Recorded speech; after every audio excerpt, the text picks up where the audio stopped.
Antes de prosseguirmos com a palestra, nós gostaríamos de convidar o excelentíssimo senhor deputado estadual Pepe Colasso, que é o coordenador da Frente Parlamentar em Defesa das Pessoas com Espectro Autista da nossa Assembleia Legislativa de Santa Catarina. Por favor, deputado.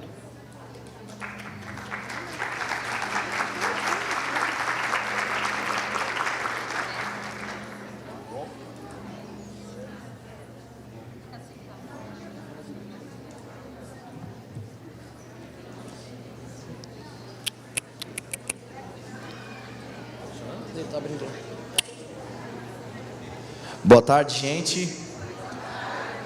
Cumprimentar todos vocês aqui que estão participando do nosso evento, que estamos fazendo pelo Estado de Santa Catarina, através da Frente Parlamentar em Defesa das Pessoas com Espectro Autista. Hoje, mais um dia de casa lotada, a gente já fez alguns seminários desses em outras cidades. Estamos muito contentes de que nós temos uma adesão muito forte por um tema muito importante e que nós queremos dar como prioridade para o Estado de Santa Catarina. A Assembleia vem liderando essa pauta, vem trazendo para uma discussão onde a gente possa fazer leis inclusivas que respeitem todas as pessoas que têm o transtorno do espectro autista, que a gente possa criar leis com eficiência. A grande dificuldade que a gente viu na Assembleia foi que muitos deputados queriam formalizar leis importantes, mas o excesso de leis acabam criando transtornos no dia a dia.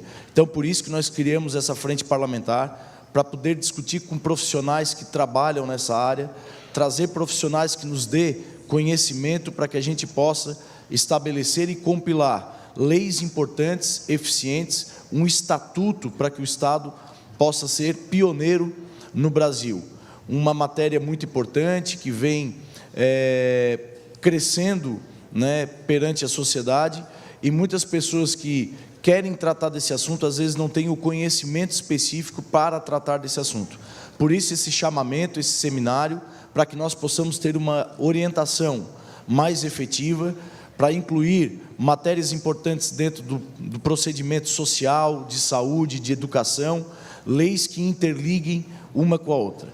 Eu vou ser muito breve, muito rápido, só para realmente deixar aqui o nosso recado e o desejo de aproximação da Assembleia juntamente com a sociedade para esse tema, e que nós possamos, junto com esse seminário, criar situações onde nós possamos estar criando essas leis com muita inclusão e com muita aproximação desse debate importante para a sociedade. Tá bom? Obrigado pela participação de todos, gente.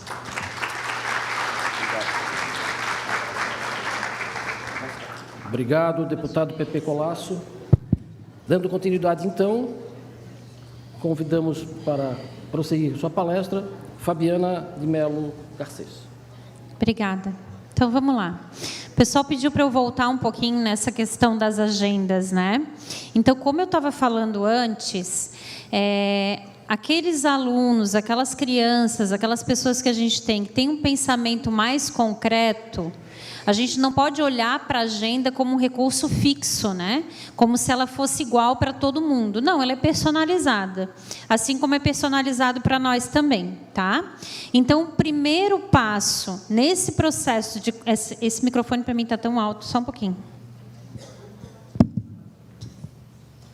Então, esse aqui eu acho que é melhor, né? Porque parece que vinha um eco também. Então, esse processo, até eu chegar no nível de desenvolver uma agenda com o meu aluno, aquelas crianças que não transitam de um lugar para o outro, que têm medo, que demonstram medo, inflexibilidade de passar de um lugar para o outro, de mudar de uma atividade para outra, a gente inicia com objeto de transição. Esse objeto, ele não é do hiperfoco do aluno, ou seja, se ele tem, por exemplo, o interesse em CD, em Pokémon, enfim, não vou usar isso, porque daí ele vai transformar isso num hiperfoco e até numa estereotipia. Eu vou usar um objeto neutro, ou uma bolinha, ou eu gosto do palito de picolé. Ele só vai ter o objetivo de transitar de um lugar para o outro. Para nós, isso pode não ter sentido nenhum. E olhando friamente não tem, né, gente? Vou dar um palito de picolé para o menino passar de um lado para o outro.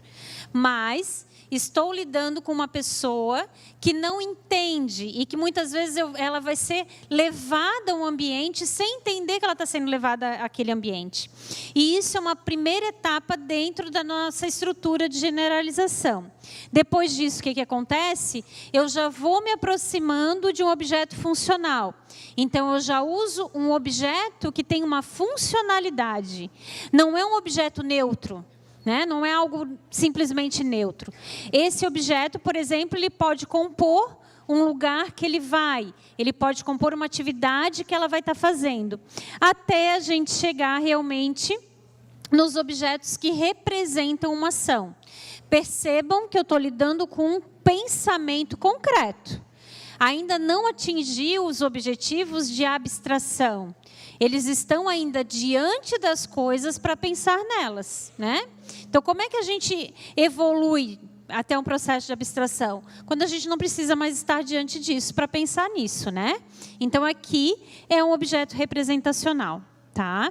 E daí ele vai me dando os indicativos de uma agenda. Quando a gente vai pensar numa agenda, a primeira avaliação, o primeiro teste que a gente tem que fazer é se o meu aluno consegue transpor, consegue emparelhar um objeto concreto com uma imagem. Quando vocês perceberem que o aluno faz isso, aí sim eu entro nas agendas de foto. Tá? A agenda ela é importante para organizar o aluno e não a gente. Tá? E muitas vezes a agenda não tem sentido. Então, essa é uma possibilidade de agenda, essa daqui, essa é de pictograma, tá? Aqui também de pictograma, aqui é de leitura, então se eu tenho um aluno que lê, vamos usar uma de leitura. E se eu tenho um aluno que escreve, ele mesmo pode fazer a agenda dele, tá? Essa agenda, vocês vão flexibilizar, ou seja, muitas vezes essa agenda no início não vai precisar ter 7 atividades, vocês vão flexibilizando esse tempo, porque a agenda também é uma aprendizagem. Ele é um ensino. Eu estou trabalhando noção temporal, ansiedade, flexibilidade, né? Então, ela também é um ensino. E ela causa independência, né? Então, é muito importante isso. A possibilidade de independência também. Eu sempre lembro de uma história de quando eu estava na PAI ainda, que tinha um menino na estimulação precoce, e ele não tinha nenhum comportamento interferente, assim, nada muito mais sério, né? Mas teve um dia que ele desceu do ônibus correndo, saiu correndo e foi na sala e pegou a imagem aqui do lanche. Só que isso era 1h pouco da tarde. O que ele quis me dizer? No que ele pegou o cartão do lanche, ele saiu correndo para o refeitório. Nesse meio tempo, a assistente social já estava vindo dizer que a mãe ligou, dizendo que ele não tinha almoçado. Olha assim, essa é a maior evolução que a gente pode ver também. Porque alguém que soube dizer que estava com fome, mesmo não sendo verbal. Porque vocês imaginem se a gente não tivesse dado nenhuma oportunidade para essa pessoa. Provavelmente ele ia ter muito problema de comportamento até o lanche, que era 3h da tarde, sem ninguém saber, às vezes a mãe não teria ligado. Então, essa comunicação, ela tem o maior objetivo, que é possibilitar independência para as pessoas. Que elas consigam dizer também o que elas querem, que elas consigam se organizar, né? Agora, então, os sistemas de trabalho. Espaço físico, cada lugar tem a sua função que a gente viu. Agendas, vai me dizer só para onde eu vou. Hoje estamos aqui, amanhã vamos estar, sei lá, em Florianópolis, em Navegantes, em Tijucas, enfim. O sistema de trabalho, ele é um recurso visual que indica que o educando, o que ele deve fazer, por quanto tempo e o que vem depois. Previsibilidade e organização temporal. Uma das grandes dificuldades que os educandos com TEA podem apresentar é uma atividade que não está relacionada ao nível dele e ao tempo dele.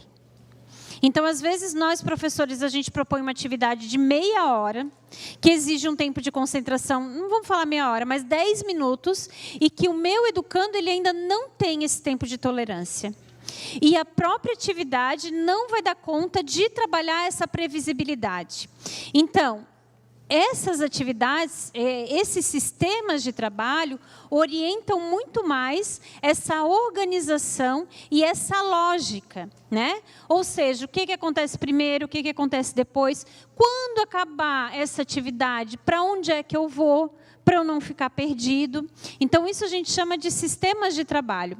Aqui, vocês vão ver que já é para um educando, que já tem um conceito de pareamento. Estão vendo lá? Quem olha para essa sequência já entende, ó, ele vê a sequência, emparelha e já vê a atividade que tem que realizar. Né? Então, é azul, eu vou fazer uma atividade, assim, por sequência. Ele entende o tempo dessa atividade também, o tempo que ele vai ter que realizar, 4 atividades. Não necessariamente é o mesmo desse educando, que ainda não faz o pareamento. Mas ele olha para cima dessa mesa e entende que ele tem um objetivo de fazer 3 atividades. Depois a gente vai falar dos níveis. Tá? Então, assim, se eu trabalho com um cérebro que não entende o que vai acontecer depois e o que esse ambiente espera de mim, esse arranjo de organizações são fundamentais também. Tá? Aqui, uso também para o meu aluno que é alfabetizado. Que eu queria chamar a atenção para vocês ali. Percebam, tem 5 atividades e ali embaixo tem o YouTube e depois tem a foto da casa. O YouTube aqui é um reforço positivo. Mas vejam quantas atividades ele fez até chegar no reforçador positivo e até ele entender que depois ele vai para casa. Outra coisa que é bem importante a gente deixar marcado, à medida que as coisas vão acontecendo, que as atividades vão acontecendo, esses cartões são retirados. Essas atividades são riscadas, né? Eu vou dando um ok também daquilo que eu fiz, tá? Para entender essa temporalidade, para entender o quanto tempo falta para acabar também. Então, isso é muito importante. Muitas vezes, às vezes eu vou na escola e tem uma agenda no fundo da sala, da turma da Mônica, e que a agenda ela está lá há muito tempo, acho que desde o início do ano. E a agenda não tem nenhum objetivo de regular aquele aluno. Tá? Então, isso é bem importante também. A agenda aqui de sistemas de leitura. Aqui algumas imagens, tá? Eu só quero mostrar um vídeo para vocês. É do menininho, tá? Deixa eu só contextualizar. Esse menino é um dos casos mais graves que eu acompanho. O pai autorizou que eu expusesse o vídeo, até pela evolução que ele teve, né? Ele foi um caso muito grave de autoagressão, um caso de não sentir dor, de muitas vezes se machucar muito. Teve uma vez que ele pulou de 2 metros de altura, quebrou o pé e não sentia, não expressava nenhuma dor. Quando eu conheci ele, ele estava na rede regular de ensino, e daí na rede regular de ensino ele tinha que subir uma rampa, assim, mais ou menos como essa daqui que está, fazer uma volta e chegar na sala dele. A autoagressão dele era tão grande que ele chegava sangrando na sala. Literalmente sangrando, era uma exposição muito grande. E aí a gente começou a fazer um trabalho dentro das PBs e dentro do ensino estruturado. E como eu acompanho muito de perto o caso dele, o nome dele é Matias, o pai já me autorizou, escrito tudo para que eu divulgue. A gente vem acompanhando sistematicamente o caso dele. E agora, eles têm me mandado uns vídeos muito bacanas, porque naquela época, a gente não conseguia ter 2 professores para atender ele. A gente precisava de 3 professores para atender um aluno. Para vocês terem ideia da gravidade comportamental e de qualidade. E o que eu quero mostrar para vocês, observem o vídeo. Hoje ele está trabalhando dentro de uma proposta de ensino estruturado, mais regulado, mais feliz, né? Então, ali vocês vão perceber vários elementos. As instituições especializadas, gente, dentro das instituições especializadas é o local em que isso tem que acontecer da melhor forma possível. Porque os elementos do ensino estruturado, essa moldura que a gente chama, vai compor a vida dessa pessoa até ela envelhecer. Às vezes em mais intensidade, em menos intensidade, com mais apoio ou menos apoio, mas isso vai perpassar a vida dessa pessoa. E daí a gente precisa olhar as instituições especializadas, nesse caso, tem que ser a referência dentro daquele município para esse atendimento. Né? Então, esse local, o local de vocês, o que é especializado, a gente tem que entender, somos especializados. Então, a gente tem que propor exatamente isso. Pode colocar o vídeo? Deixa eu ver. O que eu quero que vocês... Só um pouquinho. Guardar. O que eu quero que vocês percebam de algumas coisas. Primeiro, a organização do espaço físico, tá? E o nível de apoio que hoje a professora usa com ele, tá? Pode colocar. Só coloca ele mais pra frente. Ai, que caiu. Isso. Pode deixar. Depois. Isso é o que a gente chama de sistema de trabalho, tá vendo? De um lado para o outro.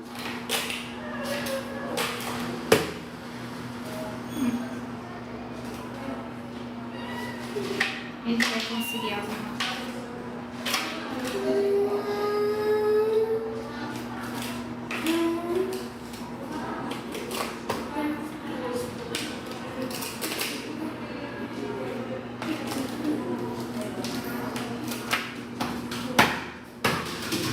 Guardar, Matias. Guardar. Guardar. Guardar. Percebam o nível de apoio que às vezes ele precisa.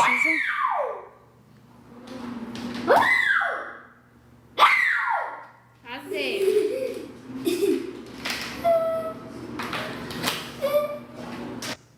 Pode colocar o outro dele.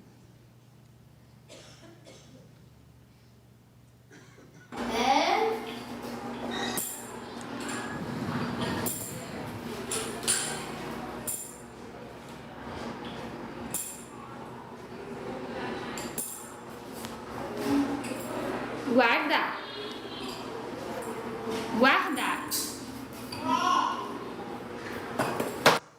Eu estou falando de um aluno que passou de uma questão comportamental gravíssima e hoje já está dentro de uma estrutura de trabalho independente. Lembra o que eu expliquei antes para vocês? Quando é o ensinar, a professora está frente a frente, ele já é independente. Né? Então, percebam a evolução que se tem de um comportamento. Ele não conseguia sentar. Né? Ele era um menino assim, que tinha uma busca sensorial constante, ele não conseguia sentar. O que eu queria que vocês observassem? Como é a organização? Percebam que a atividade que ele fazia tinha uma margem. Então, a margem, ela não é para deixar a atividade bonita. Ela é para eu respeitar a coerência central. É para eu melhorar a interpretação dessa atividade que ele tem que estar resolvendo, né? E aí, então, a gente entra dentro dos materiais estruturados. Os materiais estruturados respeitam também o perfil cognitivo da pessoa com autismo. Porque lembrem lá da teoria da mente, da dificuldade de interpretação, da dificuldade de se colocar no lugar do outro, e lembrem da habilidade também de coerência central. Então, isso é a maior justificativa para que eu tenha materiais adaptados. Então, dentro das instituições e nas escolas, é esse o percurso que eu tenho que fazer, né? De sempre estar orientando esse material. Então, um material adequado tem instrução visual, precisa de uma organização e de uma clareza. O material conversa com ele muito mais do que nós conversamos com o nosso aluno. Então, vocês têm que aproveitar de margens, de setas, de indicações, em que ele visualmente vai acompanhar muito melhor, tá? Aqui, por exemplo, um menino na escola. Parece uma coisa muito boba, mas eles não conseguiam achar a folha para iniciar a atividade do dia, né? Então, é um apoio em algum momento também, tá? E os níveis de trabalho, né, gente? Também está no livro da Maria Elisa e eles são fundamentais. Por quê? Quando eu falo para vocês que, às vezes, eu ofereço uma atividade para o meu aluno que ele não tem condições de fazer, ele não tendo condições de fazer, ele não vai fazer, e isso pode gerar também aqueles comportamentos de fuga, tá? Então, a Maria Elisa, ela vai colocar que nós temos 4 níveis de trabalho. Esses 4 níveis são o oposto dos níveis de apoio, tá? O que os níveis de apoio vão me dizer que o nível 1 de TEA é um nível leve, a Maria Elisa faz o trabalho contrário, tá? Lembrem que a gente conversou antes da questão da aprendizagem. Para a gente aprender conceitos mais elevados, a gente precisa antes retroceder em habilidades preditoras. Então, muitos dos nossos estudantes que estão na rede regular estão lá tentando se alfabetizar quando ainda nem tiveram as habilidades preditoras. E daí eu começo a dizer para vocês que daí virou como é que eu vou dizer, um mecanismo assim sem fim. Porque ao mesmo tempo que a sala de aula dele não vai parar o processo de alfabetização, e muitas vezes eu vou fazer um reforço escolar porque eu não entendo dessas habilidades preditoras, então eu continuo reforçando uma habilidade que o meu aluno ainda não adquiriu. Por que a gente tem esse clichê? Eu já digo que é clichê, o AE não é reforço escolar. Porque enquanto o atendimento educacional especializado trabalhar dentro do reforço escolar, vai estar reforçando realmente uma habilidade que ainda não foi aprendida. E aí o menino está trabalhando lá na sala de aula fração, e a professora acha que se fizer uma atividade adaptada de pizza, está tudo ok. Só que ele não aprendeu ainda o conceito de número, quantidade, o conceito de adição, de subtração, de multiplicação e de divisão para aprender a fração. Entendem? Isso é o reforço, é o reforçar atividades que ele ainda não tem. Então, eu tenho que olhar para aquilo que ele precisa. Quando eu não dou para o meu aluno aquilo que ele precisa, ele não evolui. E é isso que a gente tem visto. Pessoas que passam pela escola e não estão aprendendo. Tá? Não existe uma evolução. E pior, não estão aprendendo e muitas vezes estão regredindo, o que é pior. Porque daí esse tempo que fica, né, não possibilita evolução. Então, o nível 1 de trabalho, ele é um nível para esses alunos que eu falei para vocês, mais concretos, mais imaturos, aqueles que provavelmente vão precisar do objeto de transição. É um pensamento... Percebam qual que é a atividade que o Matias estava fazendo. É essa atividade de nível 1. Essa atividade, ela respeita altamente a questão sensório-motora. Ela não tem nenhuma exigência cognitiva, a não ser tu triar, transportar, depositar, desenroscar, acompanhar visualmente, sentar e imitar. Todas essas habilidades aqui me remetem a um educando que tem uma imaturidade cognitiva. Só que ele precisa, para entender outros comportamentos, aprender esses comportamentos elementares. Então, essa atividade, ela só tem esse fim. Por que o Matias conseguiu ficar sentado na cadeira fazendo atividade? Porque era uma atividade que ele dava conta. E o Matias não sentava na cadeira. Ele ficava a tarde inteira, ou a tempo que ele conseguia ficar, que não conseguia ficar uma tarde inteira, andando e pulando de um lado para o outro nessa busca sensorial. Hoje ele consegue, porque o que é proposto para ele é de acordo com aquela capacidade e habilidade que ele tem naquele momento. E, ao mesmo tempo, quando ele senta, ele consegue fazer uma atividade que ele dá conta. A ideia é que eles não fiquem eternamente no nível 1, e sim que a gente passe. Quais são as atividades de nível 2? São as atividades que têm maiores exigências cognitivas. Pode ser que vocês tenham alunos de vocês que já são nível 2 de trabalho. Vocês não precisam fazer aquela atividade nível 1. Já é nível 2 de trabalho, tá? Qual que é a maior exigência que aparece aqui nesse nível 2? Eu já entro com outros conceitos que são pré-requisitos para aprendizagem e para alfabetização. Quais são esses outros conceitos? Associação, classificação, emparelhamento, cor, tamanho, função. Antes de eu me alfabetizar, antes de eu ter o conceito de número, eu preciso aprender esses conceitos. Então, as minhas atividades para esse meu aluno precisam prever esse tipo de objetivo.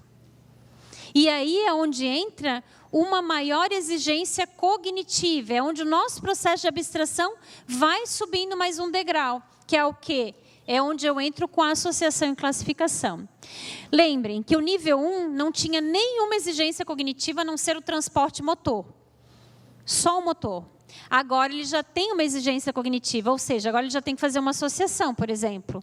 Ali tem uma panelinha e tem uma escovinha de cabelo. Ele já tem que fazer uma associação. Já não é simplesmente passar de um lugar para o outro, né? Nível 3 de trabalho, já entra a planificação. Percebam, antes eu só estou lidando com material concreto, gente. É só concreto, né? Mesmo que eu trabalhe com classificação, eu vou usar os peixinhos vermelhos, né?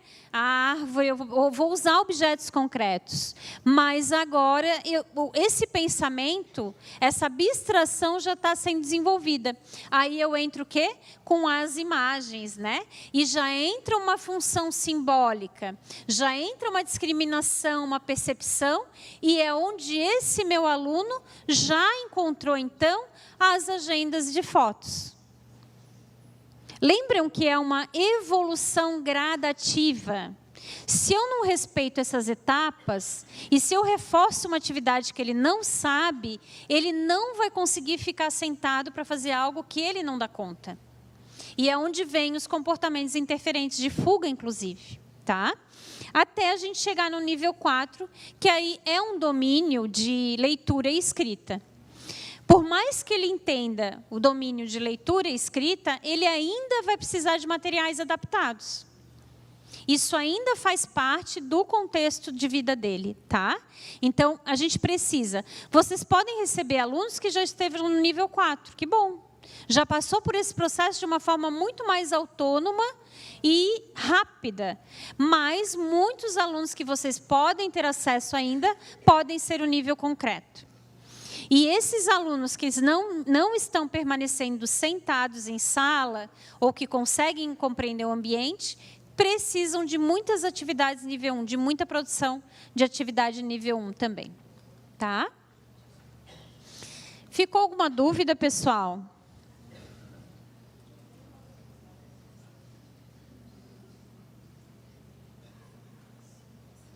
Agora eu queria falar um pouquinho sobre os serviços de educação especial. Ficou alguma dúvida? Costumo dizer que os professores são altamente criativos, né? Só dá, vocês vão fazer milhares de materiais maravilhosos, eu sei, né? E queria então agora aproveitar para falar um pouquinho dos serviços que a gente oferece no Estado, né? De uma forma bem breve e focar mais na questão do próprio programa de intervenção precoce, tá? Então, a intervenção precoce, ela é uma prática que tem evidência científica, né? A gente sabe disso, e ela é considerada como padrão ouro, tá? Para o atendimento das pessoas com autismo. Necessita do apoio de uma equipe multidisciplinar e de um trabalho muito rigoroso dos professores também. A primeira diretriz que a gente fez no estado de Santa Catarina previa que esse atendimento deveria ser individualizado, tá? Não necessariamente esse atendimento tem que ser individualizado. Tudo vai depender do objetivo. Então, eu posso, sim, ter turmas de crianças dentro de um programa de intervenção precoce e eu posso, sim, atender essas crianças em grupo. Tá? Desde que a funcionalidade, desde que os objetivos sejam os mesmos e desde que eu observe e que esse meu plano de desenvolvimento esteja de acordo com esse perfil também. Tá? Então, assim, muitas vezes eu preciso trabalhar as questões de treino de habilidades sociais, jogo simbólico, vários outros critérios que eu vou precisar de um grupo, que não necessariamente eu vou conseguir fazer de forma individual, tá? Então, o objetivo, prestar atendimento de intervenção precoce, multiprofissional, para educandos com TEA, tendo como base, então, o uso de práticas baseadas em evidência. Há um tempo atrás, a gente não precisava diferenciar dentro das instituições especializadas. Por exemplo, a PAI, né? Só que hoje, o número de pessoas com autismo é tão grande e que nós temos práticas tão diferentes que as práticas que a gente utiliza para o autismo, essas que eu falei para vocês, elas perpassam desde o nascimento. Então, é desde o nascimento que eu já tenho que estar trabalhando de acordo com essas práticas, tá? Funcionamento. O ideal, uma equipe multidisciplinar, professor de educação física, fono e TO. Importantíssimo professor de educação física para o trabalho da psicomotricidade. Então, entendeu-se com o passar do tempo que a necessidade maior não é da fisioterapia, porque nós não estávamos trabalhando com pessoas que tinham atraso motor, muitas vezes. E sim, eu precisava estimular essas habilidades psicomotoras que dão condições de aprendizagem também, né? Desde que respeite também esse processo de ensino também. Os pais podem participar desde que previsto em planejamento. Eu não diria pode, eu diria deve, né? Não existe programa de intervenção precoce sem treinamento de pais. Não existe. Então, quando tu vai numa instituição em que os pais estão fora desse atendimento e esperando o seu filho receber sem ser instrumentalizado, a gente não pode nem considerar como um programa de intervenção precoce. Aquele trabalho de intervenção precoce, em que eu vou lá, entrego o meu aluno, né, para um pai na porta e converso com ele 5 minutos, não configura um treinamento de pais. Treinamento de pais é um trabalho organizado, sistematizado, com acordos, com acompanhamento sistemático, continuamente. Lembram que antes eu falei para vocês? Nós, no Brasil, já não temos possibilidade de atender a todos. Isso explica as demandas reprimidas. Então, o que a gente está fazendo agora? A gente está priorizando alguns. Não está? Porque uma criança que chega num programa de estimulação precoce com 2 aninhos e vai sair com 6, ela fica 4 anos no programa. Enquanto isso, tem um outro que está nessa fila aguardando. Só que esse outro vai ficar aguardando sem ter esse acesso. Outra coisa, não precisa ficar até completar 6 anos nos programas de intervenção precoce. Atingiu o objetivo, atingiu uma funcionalidade legal e encaminha-se para o AE da rede, do município. Às vezes tem no seu município um AE. Poxa, é um TEA, nível leve, né? Tem um apoio. Não precisa, vamos dar o apoio para quem precisa, né? Treinamentos de pais, encontros sistemáticos. Treinamento de pais, então, é intrínseco ao serviço. Não há intervenção precoce sem treinamento de pais. Ele é individual, em grupo, né? Em grupo ou entrada no atendimento. Deixa eu só ver se eu estou com o material certo. Tô. São encontros, então, sistemáticos com a equipe de especialistas do serviço, seja a partir de encontros individuais, grupos, observações, a depender da necessidade também realizada. Desde o ano de 2022, eu acho, a gente está com um projeto, que é o projeto Treinamento de Pais, Práticas Centradas na Família. Como é que surgiu esse projeto? Esse projeto surgiu da necessidade de trabalhar com essas pessoas que estão na fila. Porque, como eu falei para vocês, eu priorizo alguns alunos, algumas crianças 4 anos. Eu estou dando todas as oportunidades de acesso para essas crianças 4 anos. Só que a minha fila já está lá com 100, com 200, com 600. Eu preciso olhar para a fila e trabalhar com essas famílias que estão ali. Então, a gente instituiu, junto a algumas APAES, esse projeto de treinamento de pais, que é práticas centradas na família. Aqui é a imagem da APAE de Florianópolis, eu vou mostrar um vídeo para vocês, tá? Então, hoje a gente tem 4 instituições que estão nessa pesquisa. A APAE de Florianópolis, a APAE de São João... Não, ai, meu Deus, me dá um branco aqui. São João Batista, a APAE de Lages e a APAE de Brusque. Como é que funciona esse projeto? A Fundação oferece um valor X por mês para a contratação de um professor e de um psicólogo. Esse professor e esse psicólogo têm a responsabilidade de atuar com essas famílias da fila. E como é que isso acontece, então? Eles pegam um número X dessas famílias, uma semana atendem a criança com o pai, e na outra semana só vem o pai ou a mãe para receber as orientações. Entendam que isso é de forma sistemática. Então, existe um acordo com essa família, existem tarefas que essas famílias vão ter que fazer em casa. Isso, gente, é fundamental no sentido de que tu já está trabalhando essas famílias desde cedo. E quantas dificuldades, às vezes, que a gente encontra com as famílias que acabam não aderindo ao tratamento, né, acabam não seguindo em frente. Então, esse projeto faz parte de uma pesquisa. Essa pesquisa a gente já está iniciando esse ano, ela tem todos os protocolos, e o nosso objetivo é que esse serviço se transforme numa ação e que todas as instituições possam fazer esse trabalho, olhando para essa família que está ali naquela lista, naquela fila. Porque até então era um nome na fila, ninguém conhecia quem era aquele nome, e muitas vezes aquela família não conseguia nem ser orientada de um benefício social. Né, que tinha direito a um benefício social, que tem direito a um atendimento especializado, enfim, tá? Eu vou mostrar um videozinho só para que vocês vejam do treinamento de pais da PAI de Florianópolis, tá?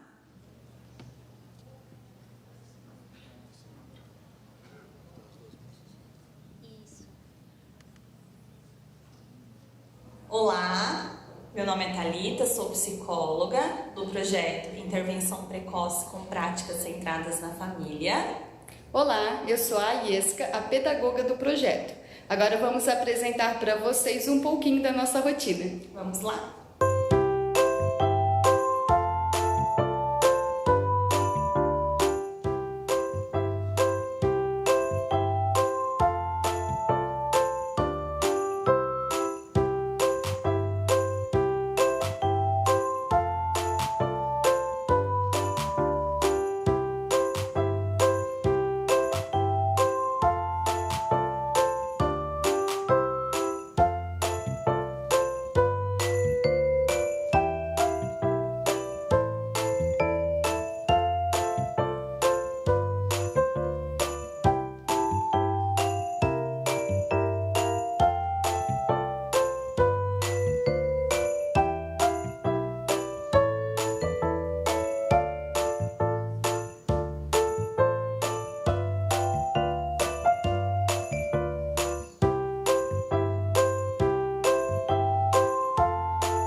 E às vezes a gente ainda fica inseguro, né? Porque a gente pensa, será que vai fazer? É que nem, tipo, o ano que vem é o último ano do Pedro na creche. Eu tô sofrendo com a primeira série.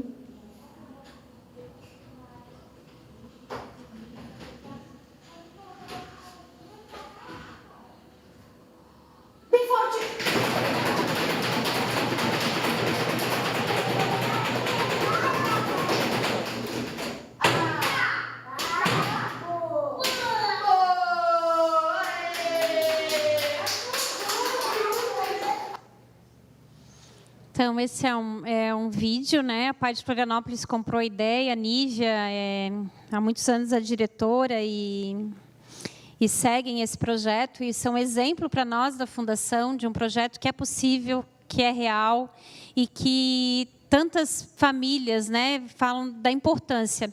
E esses dias eu recebi da PAI de Lages que também faz parte do projeto, eu não sei, eu não vou conseguir enxergar ali, mas é um relato da mãe desse menino também, dizendo da felicidade dela de ter conseguido acessar esse projeto, de estar sendo orientada para isso, porque muitas vezes ela não tinha um mínimo de orientação. Então, aqui, as instituições, fica o convite, né, muito importante, a gente entender que a intervenção precoce não acontece deslocada do treinamento de pais. Então, não é o nosso objetivo transformar pais em terapeutas, mas a gente precisa ensinar essas famílias a como trabalhar com seus filhos, entender por que seus filhos também têm certos comportamentos, né? Tá? Já estou concluindo. Então, hoje, a gente tem atendidos no Estado 10.372 crianças, sendo 191 APAES e 18 AMAs conveniadas com a Fundação. Temos muitas outras instituições, AMAs, sendo abertas, mas que têm um convênio com a Fundação, são essas, né? Além disso, a gente, em rede... Só um pouquinho, deixa eu vir aqui. A gente oferece os polos de atendimento educacional especializado para autismo nas escolas do Estado. Então, as escolas do Estado, o que se percebeu? Uma grande demanda de estudantes com autismo, sendo atendidos dentro do atendimento educacional especializado do polo misto. E aí, aquilo estava dando muita dificuldade. Então, a partir de uma pesquisa que foi realizada na Fundação pela Marielle e pela Lívia, se instituiu os polos TEA. Então, esse ano, a gente tem 21 polos distribuídos no Estado. Esse polo conta com uma professora de atendimento, né? Professor do AE, e um professor assessor. Qual que é o papel do professor assessor? Além de dar o suporte para esse professor do atendimento, dá um suporte para as escolas da região nessa orientação também dos alunos de outra escola. O que é muito importante? Todas as orientações desses polos são sistemáticas. Quem acompanha o polo é a Marielle, e ela faz quinzenalmente reuniões com os polos, apresentando as práticas que têm evidência científica e também os elementos do ensino estruturado, além dos protocolos de PDI, de avaliação também. Tá? Nas escolas em que não tem espaço, porque qual que é a grande barreira que a gente tem? Tem escolas que até têm o público, tem muitos estudantes com TEA, mas, ao mesmo tempo, não tem espaço físico.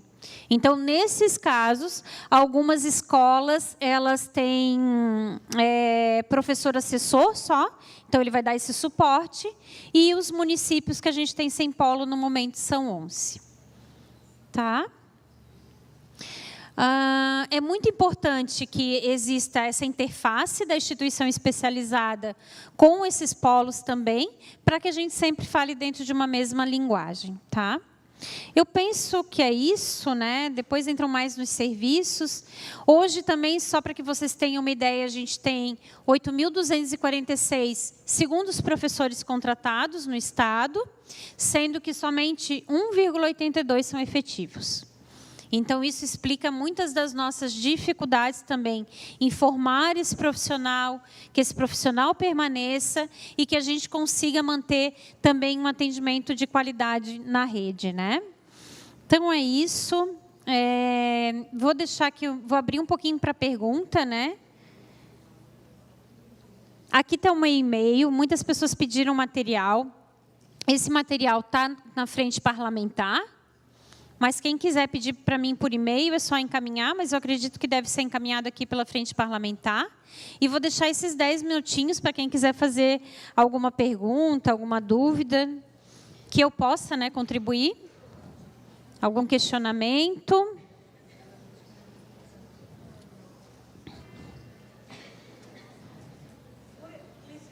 Oi.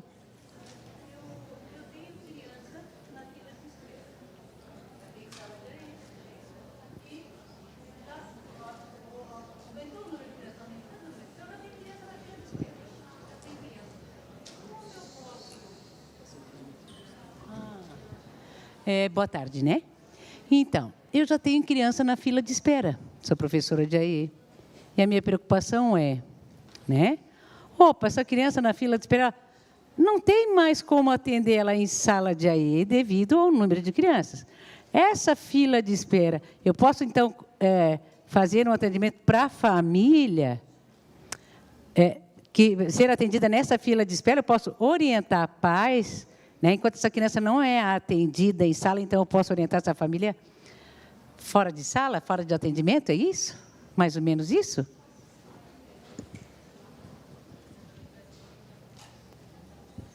Ali eu estava falando do treinamento de pais para crianças de 0 a 6 anos.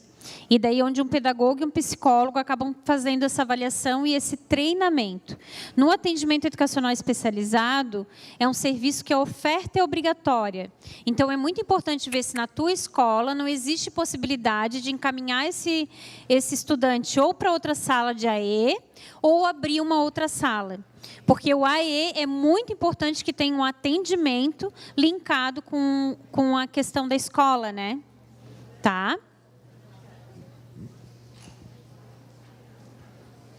Acho que é isso. O pessoal já foi embora. Foi à pressa.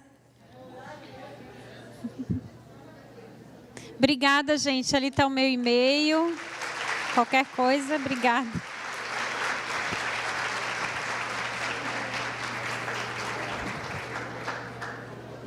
Obrigado, Fabiana. Agradecemos a presença de todos e encerramos, neste momento, o seminário Autismo, Diagnóstico, Intervenção Precoce e Comportamento. Obrigado a todos, bom retorno às suas casas, boa tarde.